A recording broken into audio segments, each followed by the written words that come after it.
All right, we'll get the meeting going here. There was no closed session before this one. Remember, everyone, that this meeting's being live streamed, recorded, and available on the internet by visiting the Town of Parry Sound's website at www.parrysound.ca. And our first item tonight is a presentation to Scott Turriff. And we're almost ready to go with that. Okay. So.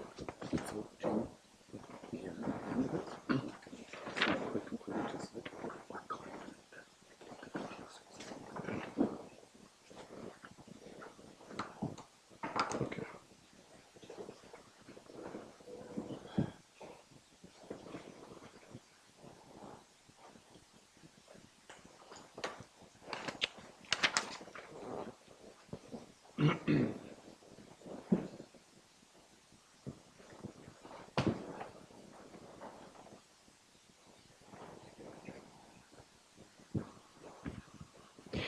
So our presentation tonight is to Scott Turriff, and I'm pleased to present a check for $500 to Scott as the first recipient of the town's Civic Scholarship. Scott is a town resident going into his second year of a 3-year environmental technology program at Georgian College, and being that we know it's going to be put to good use, so we really appreciate you applying and putting this forward. So, Scott, congratulations. Thank you. Yeah.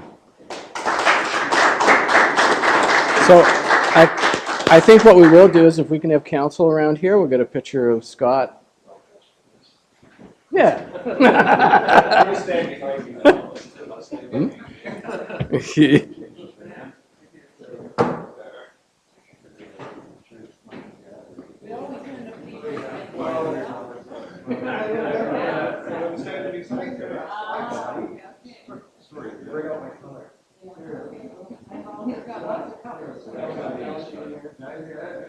Okay. Good.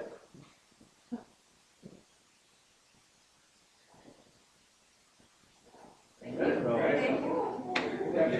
Good job.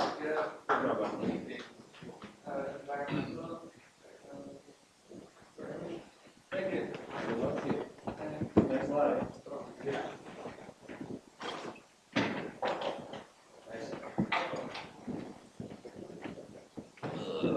It's good, I'll suck it in.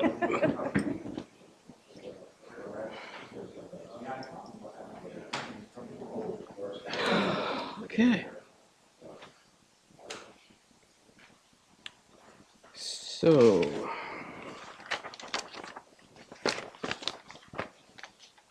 come to prioritization and adoption of the agenda. We have a couple items to add. 962 and 963. Is someone willing to put those forward? Okay, we have Councillor Borneman and Councillor McCann. And we have the, any prioritization of the agenda as it stands? No? Any further additions? No? Mover and seconder? Councillor McCann, Councillor Borneman. That the council agenda for June 20th, 2017 be approved as amended. All in favor? That's carried. Any disclosure of pecuniary interest or the general nature thereof? Nope. Okay. Mover and seconder for the minutes. Councillor Marshall. Councillor Borneman.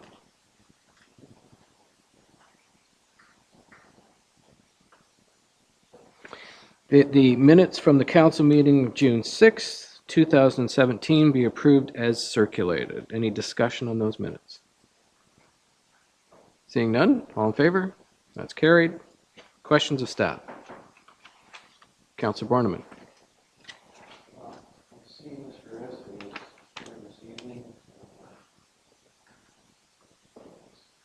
Sorry, I see Mr. Estes here this evening. Councillor Borneman, make sure you're kind of talking into it too. Holy jumping. Yeah, I know. I might be till 8 o'clock just to get the question out.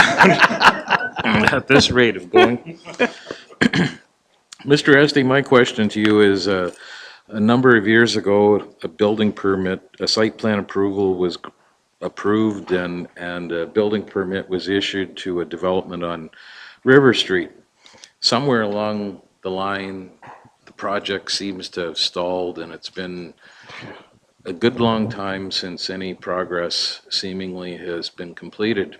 A number of people in the area are wondering, I quite recognize that we don't control that, but a number of people have asked, how long is a building permit valid and what authority does the town exercise in trying to have this project expedited? Through you, Your Worship, the municipality actually has a duty imposed on it by the Building Code Act to enforce the Ontario Building Code and the Act. And one of the duties is to appoint a chief building official, which is me.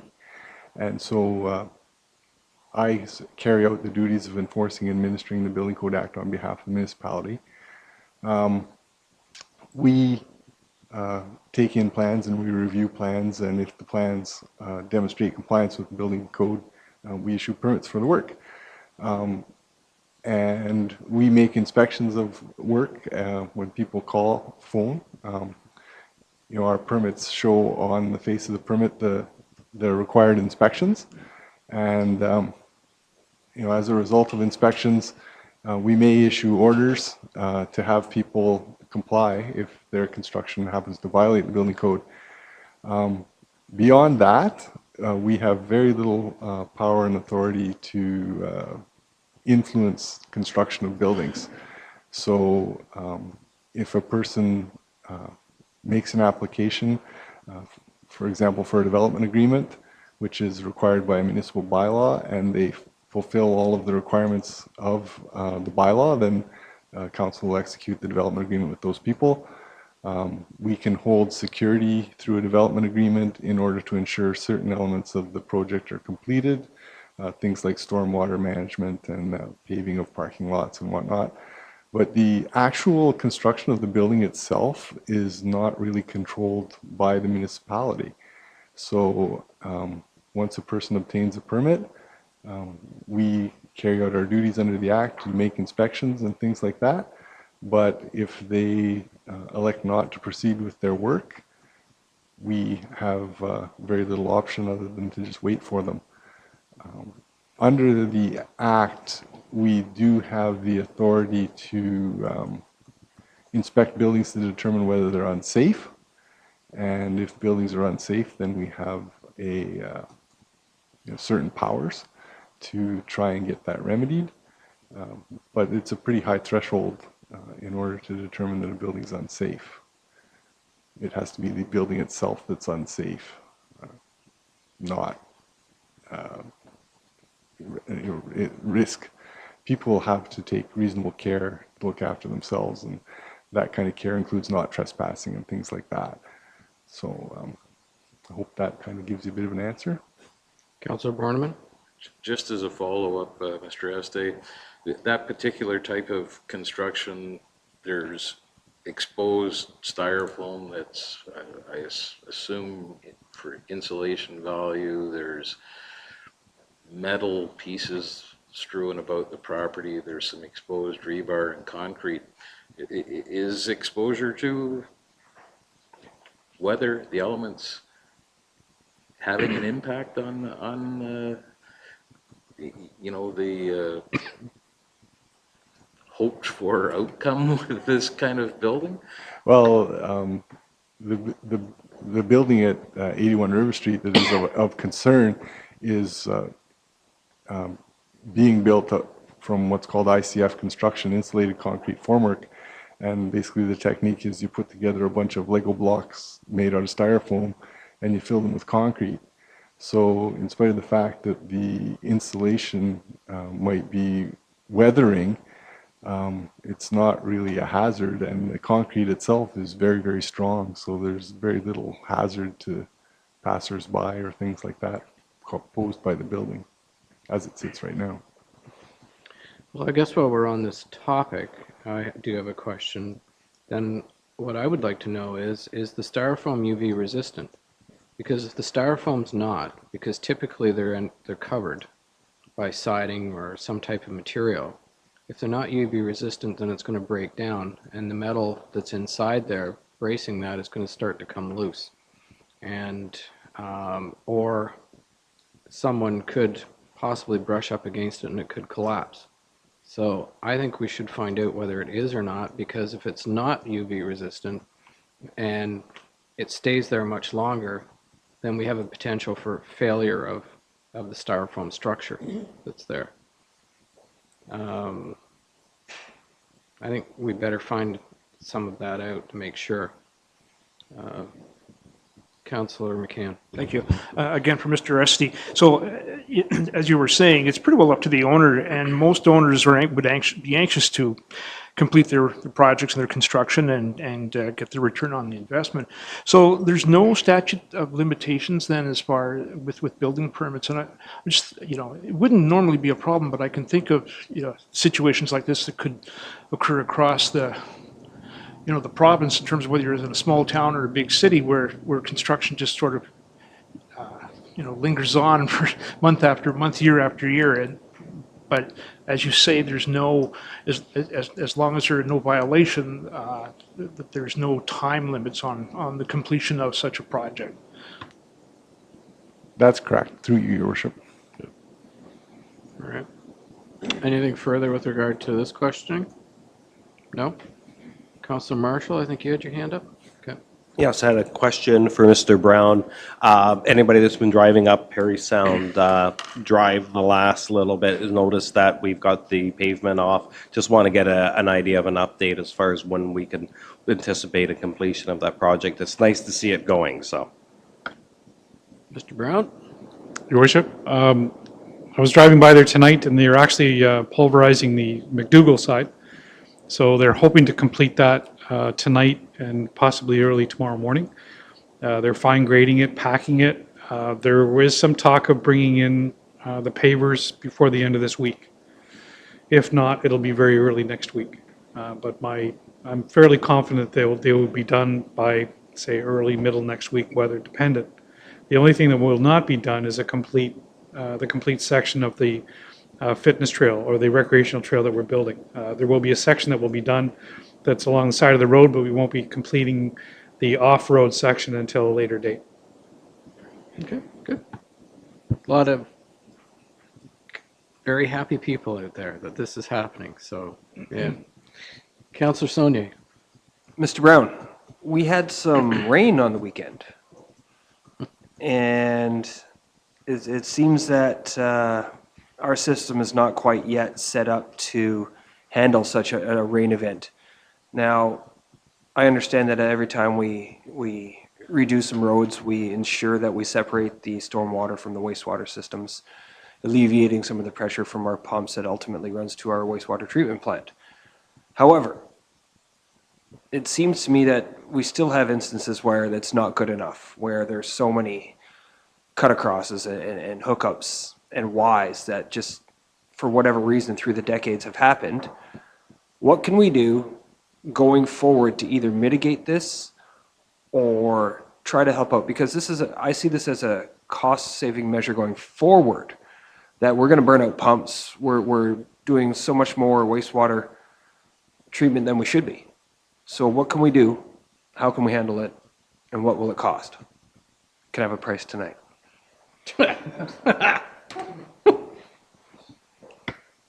Through your worship, you're correct. The rain event was, we did a little bit of investigating and we believe that about 69 millimeters of rain fell in a very short period of time. I think it was a couple of hours, 3 hours. We had 2 bypasses at 2 sewage pumping stations because it couldn't handle the flow. And then we had eventually another bypass at the wastewater plant because it couldn't handle the flow. Sewage plants are built for sewage. They're not built for eaves trough, downspouts, sump pumps, roof leaders, storm sewers. They're not built for things like that. They're built for when you flush a toilet or when you turn a shower on or a bathtub or a sink. But most towns, they have this situation where you can walk down any street in Parry Sound or any town and find roof leaders coming off of eavesdrops, going into the ground, disappearing. Nobody knows where they go. I could probably guarantee you that they go into a sanitary sewer because it's easier to connect to a sanitary sewer, or there aren't any storm sewers in the area. You're right, every time we do a road, like Wakefield, Dufferin, Forest, Emily, all those things, we make every effort to put a new storm sewer system in, and then we make connections when we find them. And that reduces the amount of flow coming in.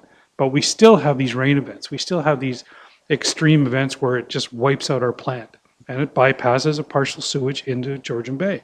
Not a good thing. So what can we do?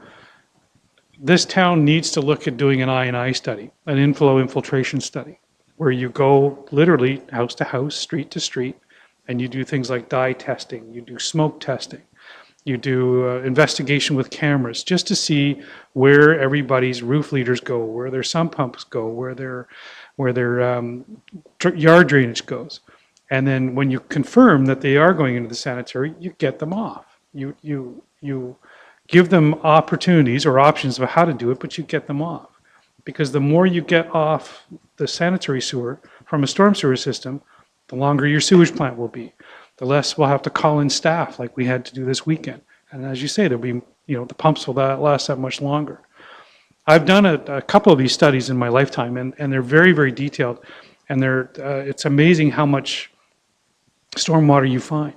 And it's not just from storm catch basins or culverts. It's from roof leaders here or as I say, downspouts.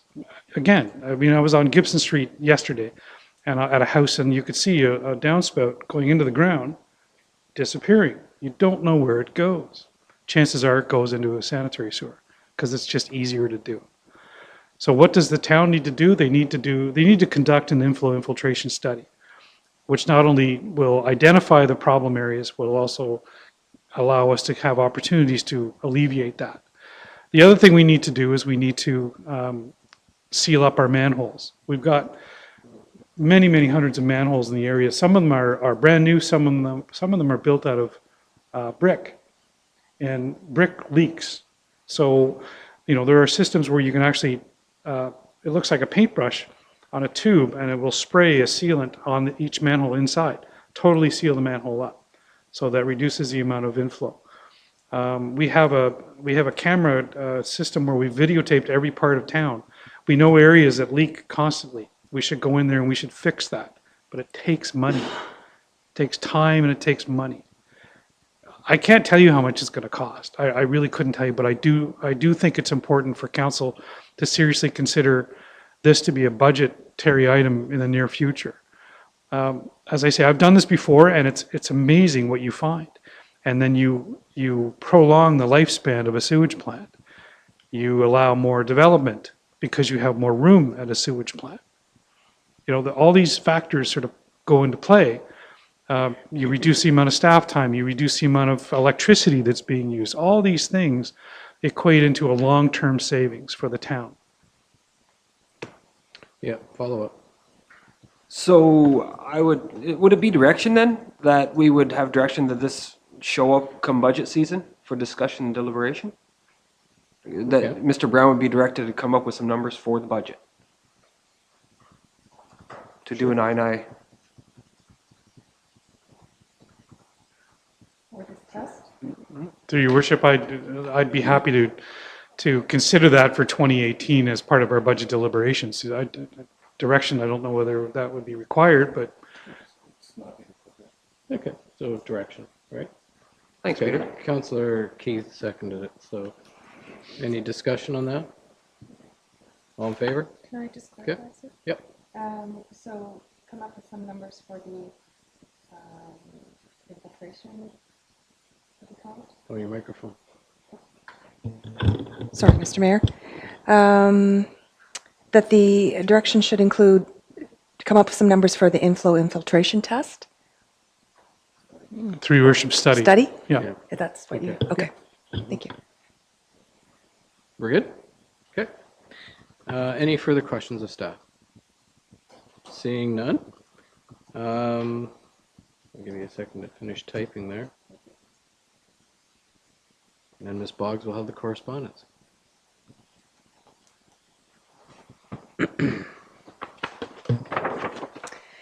Not a lot on the agenda this week, this week. A letter from Harry Kleinhaus, who's a Rosso resident. He has some concerns about the lack of sidewalks on Pine Drive. That was forwarded on to the Director of Public Works, and he provided a follow-up letter. And the response was that the property is private and we have no control over the sidewalks in that area. Second two pieces of item are aim and watch files, one for June 1st and one for June 8th. And that's Municipal Industry News, circulated to Mayor and Council and forwarded to myself for placement on the agenda. And finally, a letter from Susan Hersina, the Executive Director for the Parry Sound DBA, and it was a letter to request to add a member to the Board of Directors for the DBA.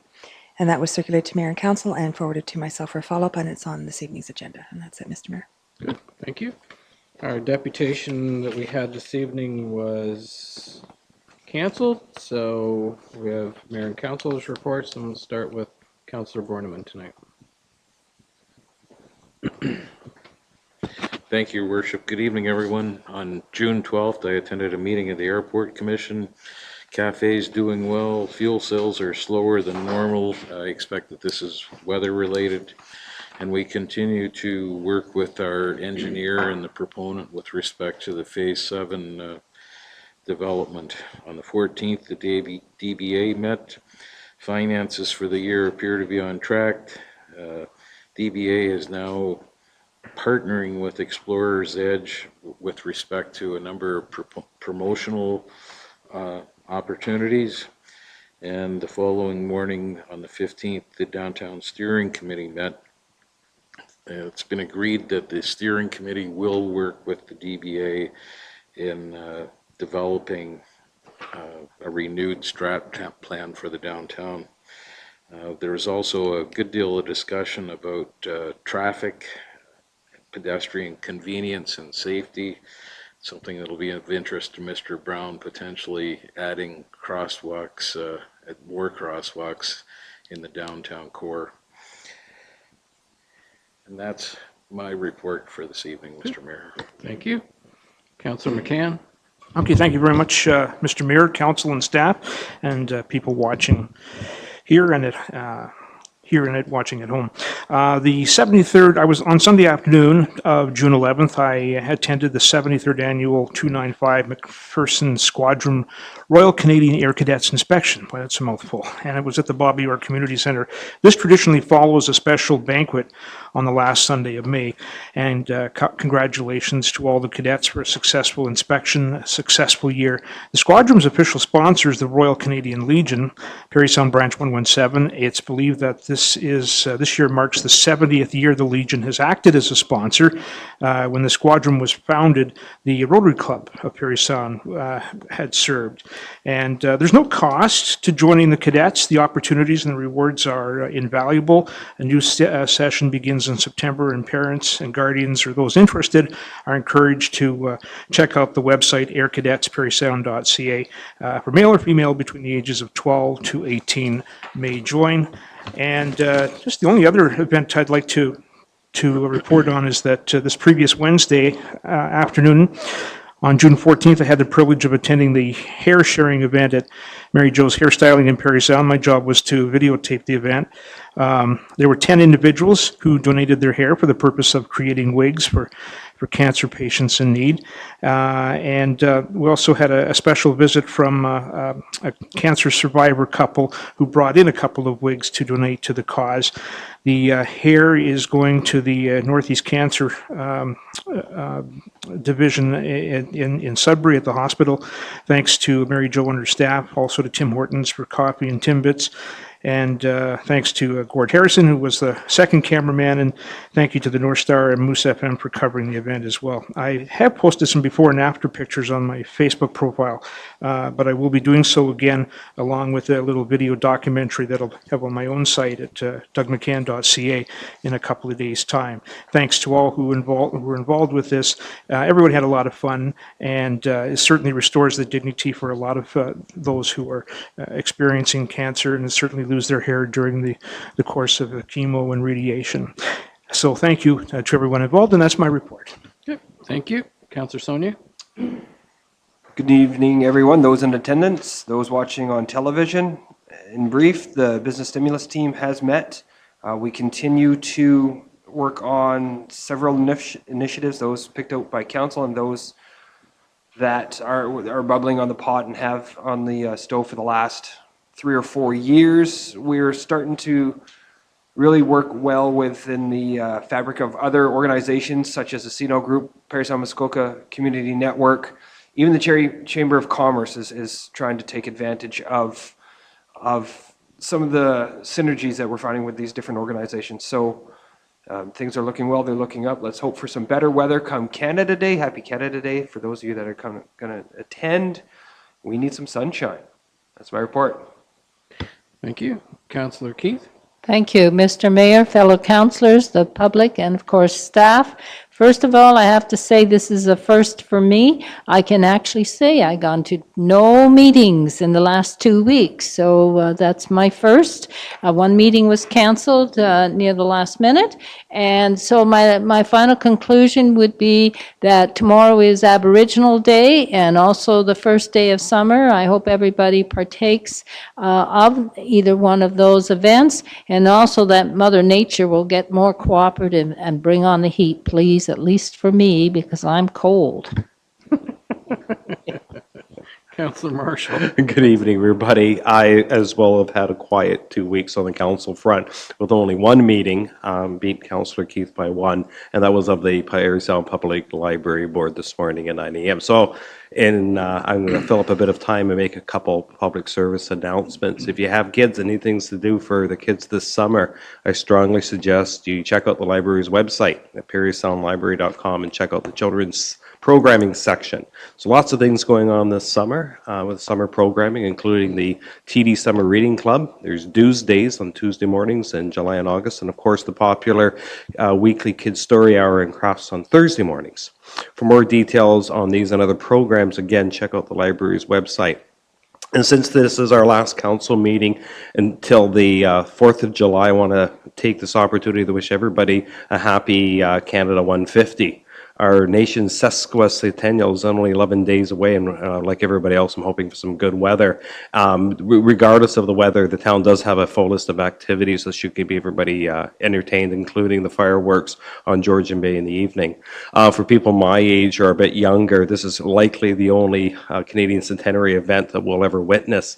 I was 3 years old the last one, went to Montreal in the summer of '67, don't remember it, and I'll be 103 at the Canada's bicentennial, so I probably won't be around for that. So happy Canada Day, everybody, and let's hope for some good weather. Thanks. We should make sure, though, that we get the right day. It's July 1st. Yeah, July 4th is our next meeting. Oh, okay. Our next council meeting is July 4th. Okay, yes, okay. The way it sounded was it was July 4th or whatever was Canada Day. Because, yeah, we can party twice, but, you know. That's my father-in-law's birthday. Okay, all right, we're good. All right, council staff and public, June 9th, attended with Mr. Menz, the Lakeland Power shareholders meeting. And all of the shareholders were there, June 15th and 16th. I attended an AMO executive and board meeting just outside of Barrie at Horseshoe Valley. And June 16th, I went out for a really nice fish dinner at the Raich tournament. Everyone seemed to be having a really good time out there and certainly supporting a great cause. And yes, as a reminder, July 1st, staff have some great things planned for Canada Day, so let's get out, have some fun, and enjoy the fireworks and all the other events that they've got planned. So, thank you. That's my report, and we're on with the agenda.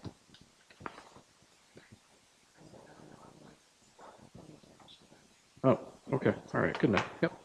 Moved by Councillor Keith and second by Councillor Saunier that council appoint Karen Hobson of the Town Trading Post to the Parry Sound Downtown Business Association Board of Directors until the end of the current council term of November 30th, 2018. Discussion? All in favor? That's carried.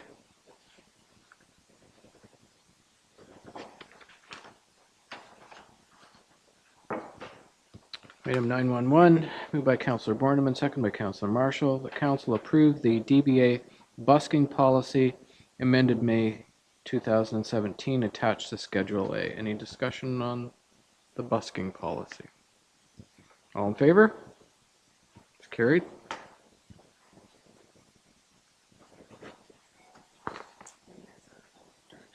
Okay. There's follow-up direction. I need a mover and seconder, please. Councillor Marshall, Councillor McCann.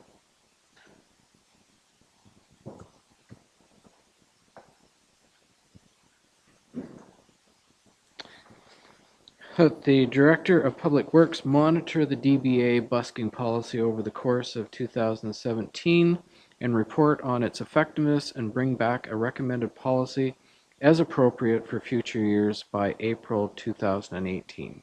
Discussion? Yes, Councillor Sonia?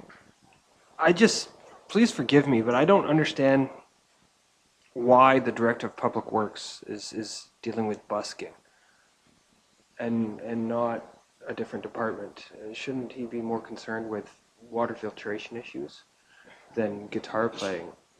Well, maybe he's busking too, I don't know. Well, I don't want to judge. I don't completely understand how this falls Okay, onto sure. Mr. Brown's lap. Do you have an answer, Mr. Brown, or does someone else?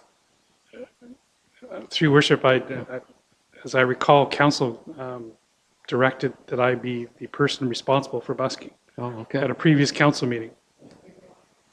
Okay. Councillor Borneman. Yes, that R&R came back. The DBA had requested to be responsible for busking, and it was determined that because they are town streets and sidewalks, that the town is ultimately responsible. And I suspect that it fell upon Mr. Brown because he missed that meeting of the senior management team, or because he is, for the most part, in charge of town streets and sidewalks. I'm not sure which.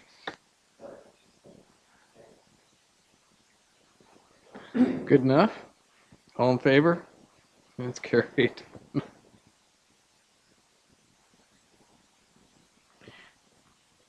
I know Chief Thompson saying I'm glad it's not emergency services.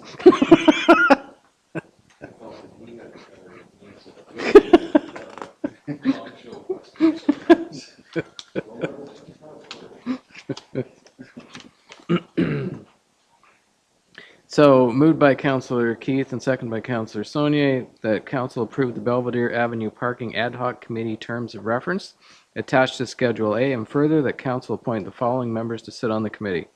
Marcia Rivers, CEO, Belvedere Heights Home for the Aged. Mario Bazinski, Board Member, Belvedere Heights Home for the Aged. Kathleen McGill, Homeowner, Belvedere Avenue. John Patterson, Homeowner, Belvedere Avenue. Representative of the DSAB, two representatives of the DSAB. We don't know who those are yet. So, discussion. Councillor McCann. Yeah, I'm just wondering if, would you be sitting as one of the members of DSAB, or would you be sitting, because I noticed that further reading that the mayor would be part of this committee as well. Do I understand correctly? I'd be representing council. Okay, all right, then, so they're, okay, all right.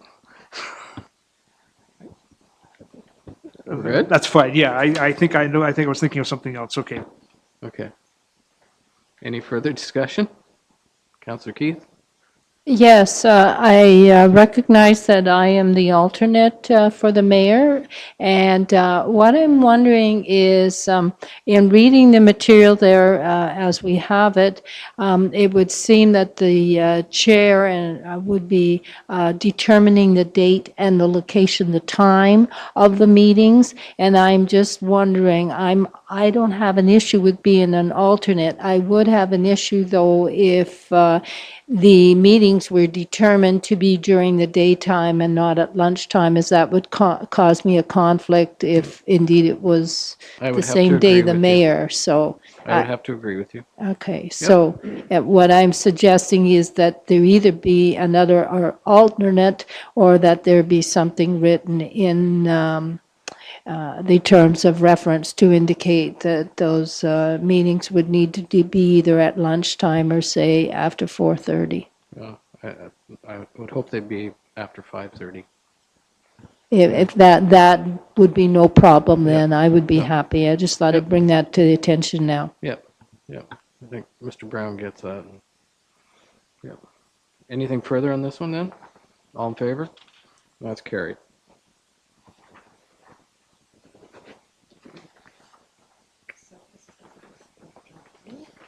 Oh, okay.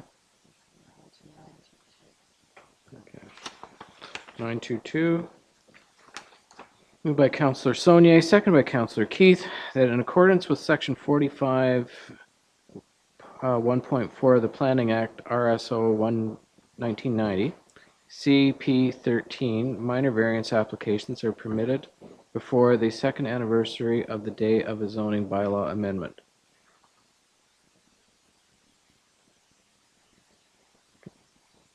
Discussion? Councillor Keith? Yes, maybe Mr. Esty, could you explain that a little further so there's no confusion here, please? Through you, your worship. The Planning Act at section 45 has some rules, and they're numbered 1.2, 1.3, and 1.4. And Rule 1.2 says that if a zoning bylaw amendment has occurred, that there's a rule that applies at section 1.3. And section 1.3 says that no person shall apply for a minor variance from the provisions of the zoning bylaw in respect of the land, before the second anniversary of the day on which the bylaw was amended. So basically what the province was trying to do was to say to people, if you have arranged for a zoning bylaw amendment on your property, you can't be coming back and asking for a revision to it until 2 years have elapsed. But section 1.4 of subsection 1.4 says that a municipality may, by resolution, exempt applications from the rule that's at 1.3. So essentially what this is doing is letting people come in for minor variances within 2 years of having had their property rezoned, which is not an uncommon occurrence. Like one of the things that might happen is that if the town adopts a new zoning bylaw sometime in the fairly near future, this rule would freeze minor variances for 2 years. So this is sort of, if you happen to come up with, your property has been zoned R1 and the R1 rules haven't changed in ages, but just because a new zoning bylaw came into effect, all of a sudden you're frozen for 2 years. That's a little silly. So this is to relax the rules on people a little bit and make them a little more practical and the way everybody's accustomed to having done business in the past. Okay. Anything further?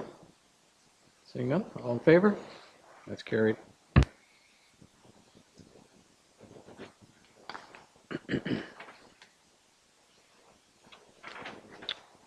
Item 941, moved by Councillor Borneman and seconded by Councillor McCann. The council approves the June 2017 second quarter goal plan update attached to Schedule A. Discussion. Seeing none, all in favor? That's carried.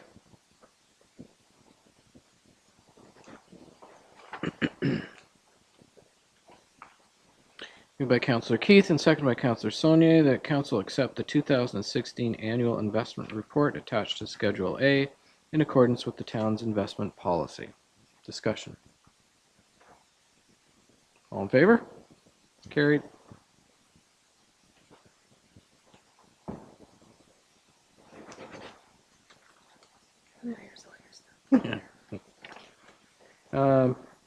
I need a mover and seconder for the direction.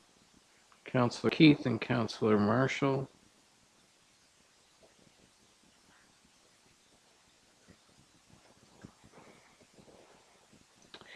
That a follow-up letter be sent to the Ministry of Transportation regarding the planned restrictions on the operation of the Wasauksing Swing Bridge. Discussion. Councillor Marshall?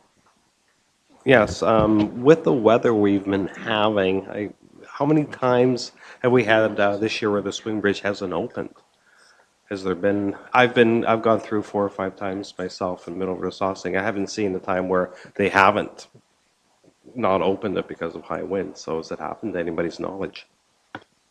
Okay. I don't know, but I think Mr. Brown had a conversation today with the Ministry of Transport and might have an update for us. So, Mr. Brown. Thank you, through your worship. I was asked to attend a teleconference with Transport Canada and Indigenous and Northern Affairs Canada.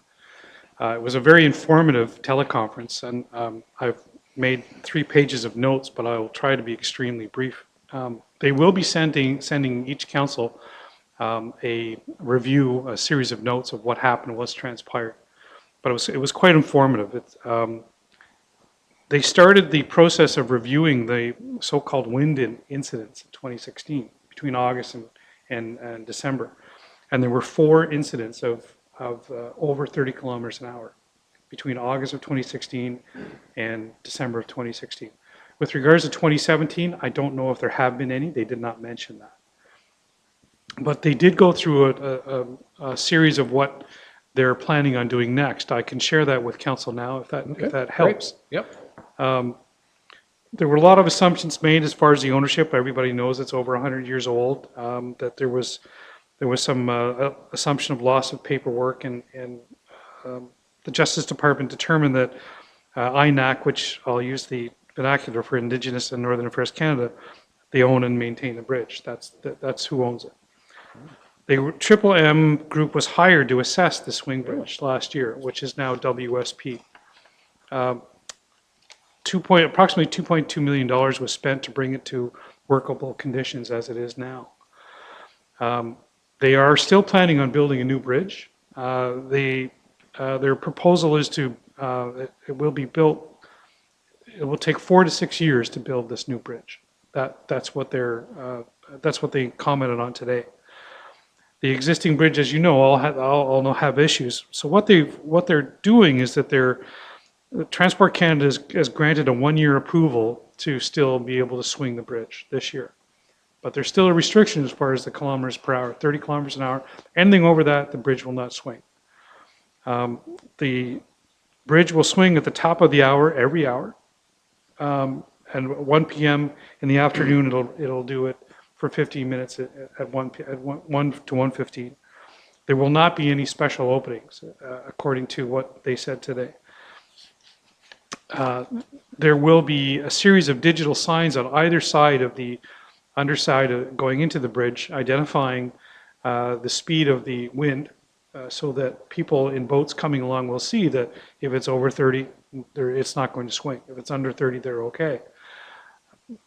Transport Canada has committed to putting advertising in the local media, in the local newspapers. They've committed to speaking to every marina in the area, as well as the 2 channels that the boaters use, channel 16 and 6, I think it is.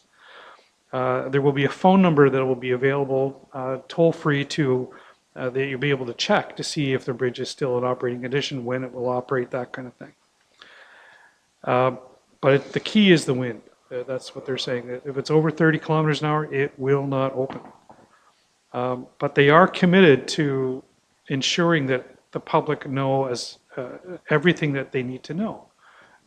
They were very clear on that, so I was quite happy about that. I let them know that there was a concern about the lack of coverage from them to the public, but they're going to do their best to make sure that everybody knows about it. But they are committed to replacing that bridge in the next 4 to 6 years. They did not identify the cost because they're still in the design stage. They're not sure what kind of bridge it's going to be. But this is a 1-year trial to see if the bridge will still operate according to how it's supposed to operate, and then they'll reassess, or WSP will reassess at the end of this year. Okay. Well, interesting. Councillor McCann? Mr. Brown, is there any talk of, you mentioned you're not sure what type of bridge they're looking at designing, but one that wouldn't swing but would actually go higher up to allow for higher mass on boats to get through?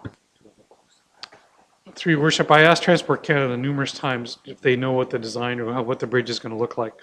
They're not there yet.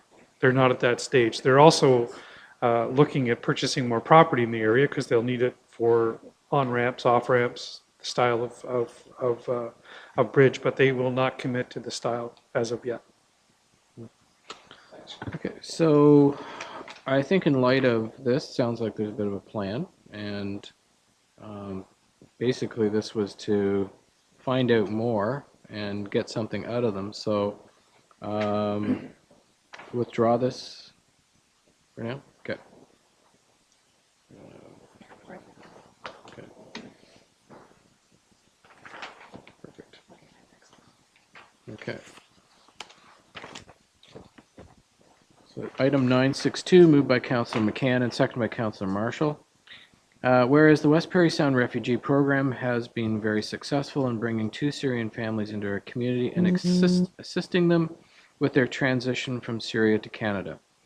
And whereas Mr. K. Aboud, who is now a permanent resident and resides in the town of Parry Sound, is considered a new driver by MTO as he was unable to renew his expired license in Syria in 2013 due to an ongoing civil war.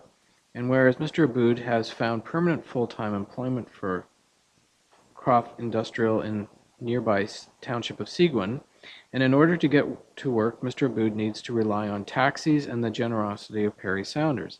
And although Mr. Aboud is competent and experienced driver who could easily provide his ability to hold a G2 license immediately as a new driver, Mr. Aboud has to wait until December 2017 to take a driving test for his G2.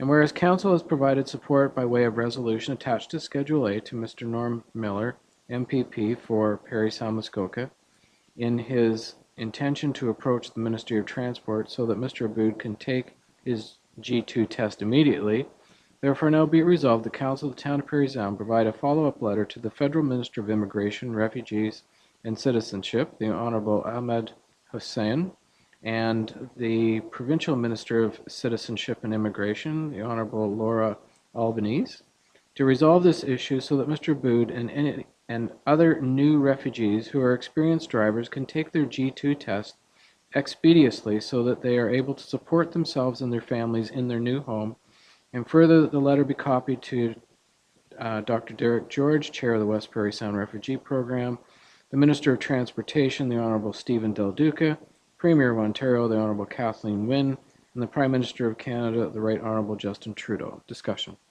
Councillor McCann. I'm glad to see that this is back here again. You know, both families that came to town are very, very anxious to, I guess, repay the costs in terms of what it costs to bring the families over and to get them settled. Very, very proud people, and they very, very much want to give back to the community. And so this is really moving forward, and this is a good idea. Very progressive. Thanks. Any further discussion on this? All in favor? That's carried. Thank you.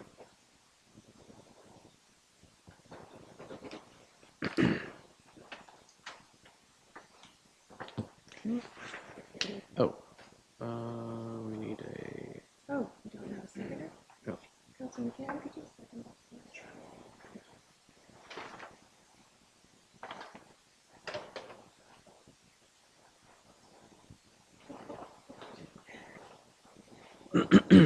Okay. Moved by Councillor Keith and seconded by Councillor McCann. Whereas the town of Parry Sound has received a request for a letter of support from Elliot Sherman, Project and Construction Manager for Microhomes Project Biosphere Parry Sound, a zero-emission, self-sustaining microhome project in the town of Parry Sound.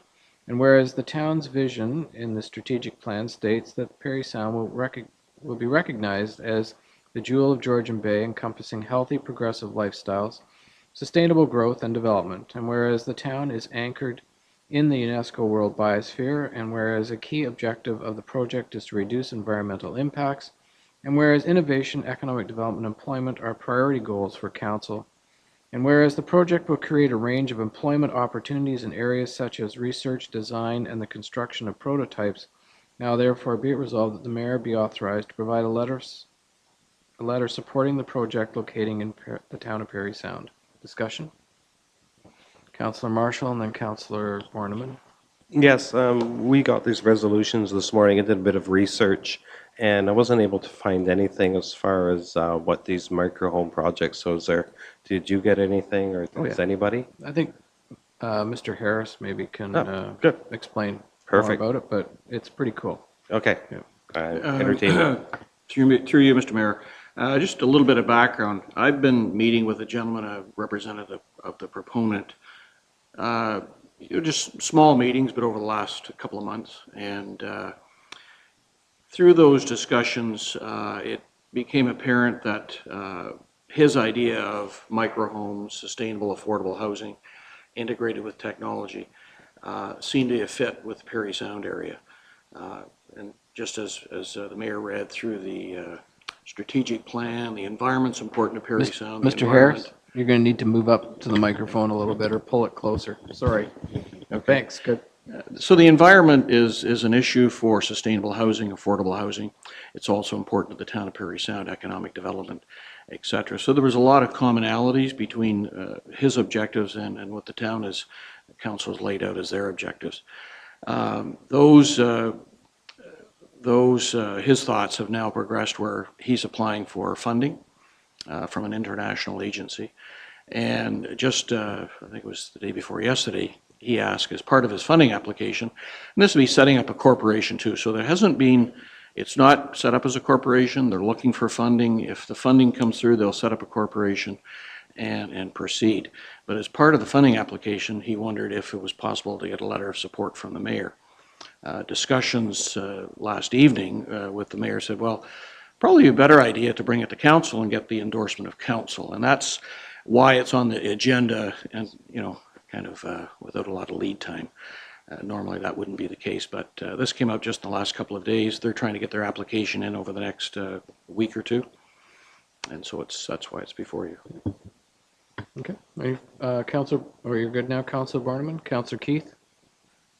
Well, I appreciate that explanation, and I'm certainly supportive of the environment and trying to come up with better and wiser ideas, etc.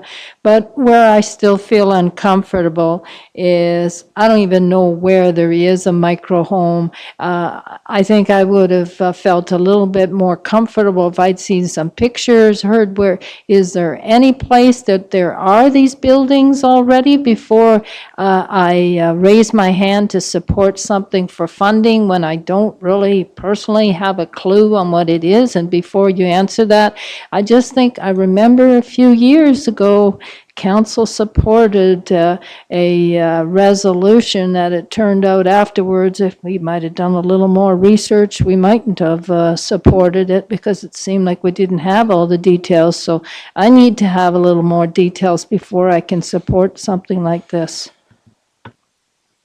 Mr. Harris? I believe you could probably direct her to a website that there is some information, correct?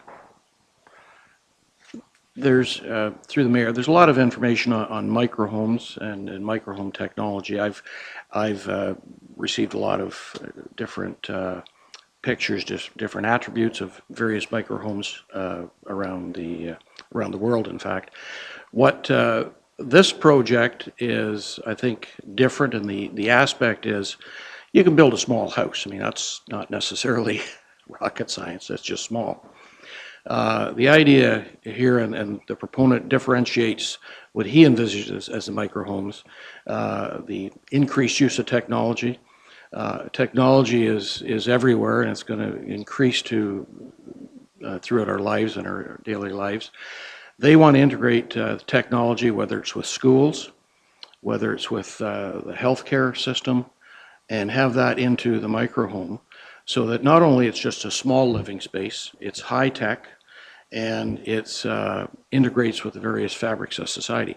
It's not necessarily that homes are going to be sold in Parry Sound, but they're looking for a place to develop the prototypes, do the research, do the development, and then they have different applications around the world. I was involved with a company in Vaughan, and it was at Jane and Highway 27, Royal Plastic Homes. They actually never got approval for their projects under the building code in Ontario, but they were sold in places around the world where building codes are different, the needs are different, Africa, the sub-Sahara, and so on. So I think the interesting thing here is that these homes have application in other communities, other countries around the world. And what the letter of support says, if you want to, if you're looking to borrow funds and set up a project, a plant, if you like, and design and create the technology that allow for very thin insulation and high technology in what's called a microhome, that would be a Parry Sound's place to do that. I mean, we were looking for jobs, economic development, we're looking for innovation, and if they can get the money, I think that this would be a good launching pad for Parry Sound for that type of project. Okay. All right. Councilor McCann?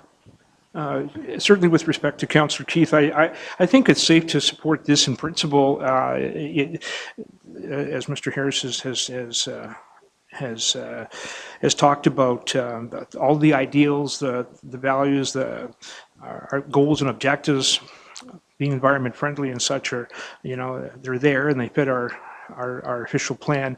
I think that it would be safe to certainly support this in principle, and that's all we're really doing by sending a letter of support at this point. Yes. Through the mayor, perhaps I could add, I made it clear at our initial meetings, because when you have meetings, you're never sure what the ask is of the municipality. And he clearly understands this isn't an ask for any funding. It's not an ask for funding now. It's not an ask for funding down the road. It's just, organizations, companies, corporations want to develop in municipalities where there's a sort of a willing host, if you like. Yep. And it's really to say that this kind of project fits with council's goals and directions, and that's really what the letter would say. Okay, if we can employ another 10 people or more, it's a good thing. Any further discussion on this one? All in favor? And that's carried.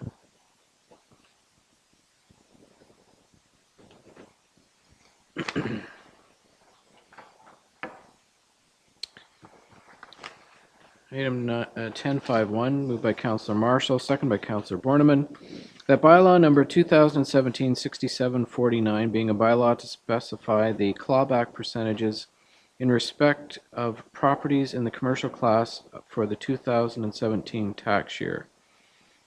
All in favor? It's a bylaw.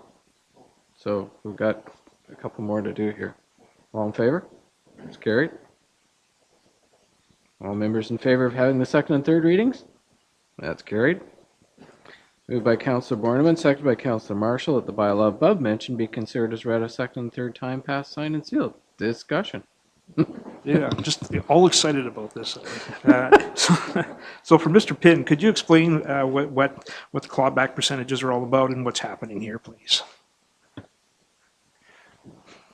Through your worship, I'm happy somebody's excited about this because it's actually kind of boring even for me. What this is His enthusiasm will just overwhelm you. absolutely Yeah. this comes every year. This year there's only one property that is getting the clawback. Typically what happened is in the past there would be a few properties that would fund the clawback, so they would be paying more taxes than they should have in order to fund the property that was paying less taxes than they should have. However, because of the rules and legislation, we now have a short fall of about $800, which will just have to be eaten out of the write-offs. The anticipation is that within the next year or two that this will be done and we won't have to worry about it again. Okay, thank you. Thank you. Anything further? All in favor? That's carried.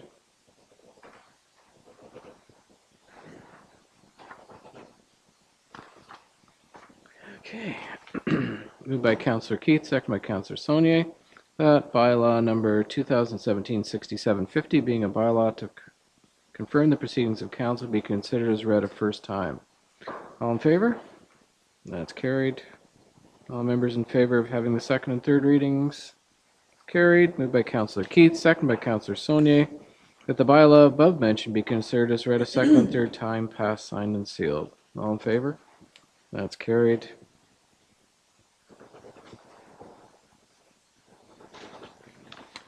Okay. Prior to adjourning, I'd like to offer the following information to the public regarding the next council meeting. The next regular meeting of council for the town of Parry Sound is scheduled to take place at 52 Seguin Street in the council chambers located on the top floor. Public access to the building is off Gibson Street. The next regular meeting of council is Tuesday, July 4th, 2017 at 7 p.m.